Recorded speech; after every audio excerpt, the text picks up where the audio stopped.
Yan guys, saging. Cute na saging.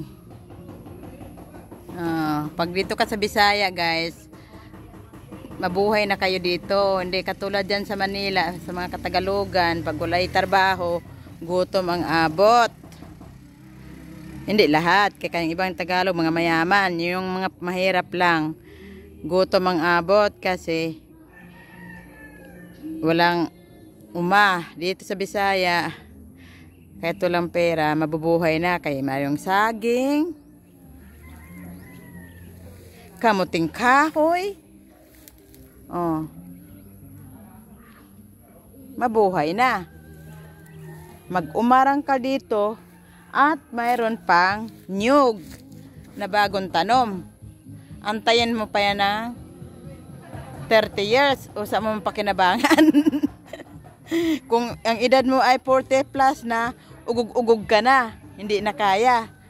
Kung swertihin ka pa, swerte ka talaga. Pero kung di ka swertihin, malas ka, agoy, di ka buta na daming nyug. Ganito sa Bisaya. May saging. Kahit walang trabaho dito, mag-uma ka lang, basta mayroon kang mataniman. Ayan, mga pinyahan. May mga pinya. Ibabaw. Buhay na buhay ang tao dito.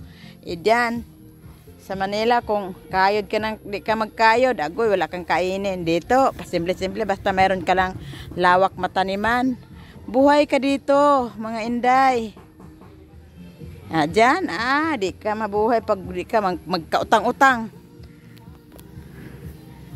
Utang-utang pa, mayroon dyan na nagtatricycle ng utang, gisakla lang, di pa magbayad, puro sabi-sabi wala, kaya tuloy, mawalaan ka tuloy, tulokoy, jug ka.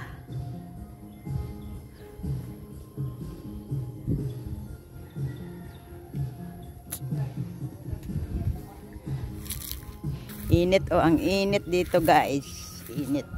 Tanghaling tapat, tabi-tabi sa may-ari ng lupa. Tabi-tabi, maglakad lang ako, tanghaling tapat. Baka ako ay maingkanto. Ko tabi-tabi, ayan, mabubuhay ka dito. Kaya marong bayabas. Wala pang bunga. Yun. Mga pinya. Sus, buhay ka dito. Ayan. Basta masipag ka lang mag-uma. Hindi ka maarti. Ayun pang may nangka pa.